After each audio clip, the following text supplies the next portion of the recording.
50 fotografías de autores e autoras da literatura actual galega realizadas polo autor Anxo Cabada, acompañadas por textos nos que os propios autores se autorretratan, conforman a exposición O Imaginario do País, Letras de Magnesio, inaugurada hoxe no Pazo Provincial.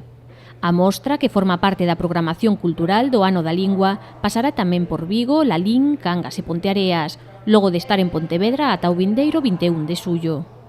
No acto de apertura, o deputado de Cultura e Lingua apuntou que os escritores e escritoras retratadas por Cabada supoñen un conxunto de autores de grande proxección, facendo fincapé na presencia de premios nacionais de literatura infantil e juvenil e na súa relevancia para a mocidade. Todos eles e elas son escritores e escritoras cunha proxección moi importante e eu creo que non nos cansaremos de repetir, e eu sempre me gusta citar a Xurxo Souto en estes casos cando di que somos un país de artistas, e é verdade, somos un país de artistas e eu creo que hai que mostralo con orgullo e sobre todo con afán reivindicativo tamén. Pola súa banda, Anxo Cabada destacou que na súa concepción fotográfica sempre buscou imaxes que desen que falar e que por iso, logo de retratar xente do mar e da terra, decidiu combinar a fotografía e a literatura galega neste último proxecto. E logo poder ao mesmo tempo que ver os retratos, ver o seu autorretrato literario, aínda nos permite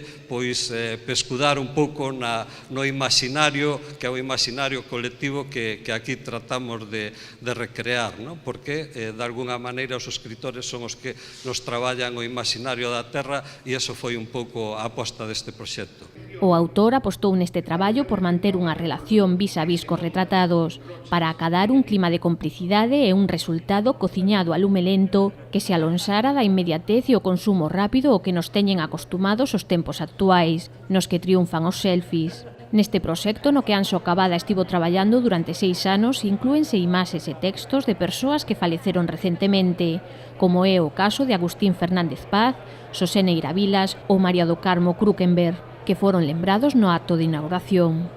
Ramón Nicolás, prologuista do catálogo da exposición, apuntou pola súa banda que a publicación é un libro de compromiso coa linguaxe fotográfica, coa literatura e coa República das Letras. Estes autorretratos realmente vai quedar como un libro clave para coñecernos nós mesmos e para recoñecernos naqueles escritores e escritoras que están hoxe aquí. Cando vemos a súa fotografía, vinculámolo co que nós lemos no pasado e co que nós leremos deles, moi probablemente, tamén no futuro. O acto rematou ca lectura dos textos achegados á exposición por dous dos retratados, Ledicia Costas e Antonio García Teixeiro. Ser un home que complementa o seu cabelo cano cun sombreiro.